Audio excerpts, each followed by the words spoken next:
ഇന്നലെ S K ചൊല്ലിക്കൊടുത്ത ഒരു ദൃഢപ്രതിജ്ഞ അത് ഹൃദയത്തിൽ ഏറ്റുവാങ്ങിക്കൊണ്ട് അത് വെറും വാക്കുകളിൽ പറയുന്നതല്ല. ഞങ്ങൾ ആത്മാർത്ഥമായി ഈ സമൂഹത്തിൽ ഇതിനുവേണ്ടി ഇറങ്ങാൻ പോകുന്നുവെന്ന് എന്ന് ചൊല്ലിക്കൊണ്ട് നമ്മൾ ഇന്നലെ ടാഗോർ തിയേറ്ററിൽ തടിച്ചുകൂടിയ നൂറുകണക്കിന് ആളുകൾ മാത്രമല്ല, കേരളമെമ്പാടുമുള്ള ലക്ഷക്കണക്കിന് പ്രേക്ഷകർ ഇന്നലെ ആ പ്രതിജ്ഞ ഏറ്റുചൊല്ലിയിരുന്നു. എസ് കെ അത് ഒന്ന് കാണാം, കേൾക്കാം. എന്റെ കേരളം എനിക്കെന്നും അഭിമാനം. സമൂഹത്തിലെ ദുഷ്പ്രവണതകൾ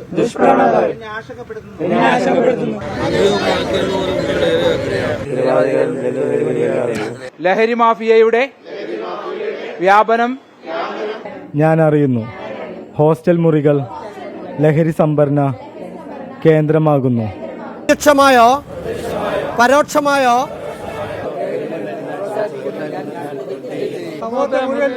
ലഹരി വ്യാപനം സർവശക്തിയുമെടുത്ത് തടയുമെന്നും പ്രതിജ്ഞ ചെയ്യുന്നു. പ്രതിജ്ഞ പ്രതിജ്ഞ പ്രതിജ്ഞ.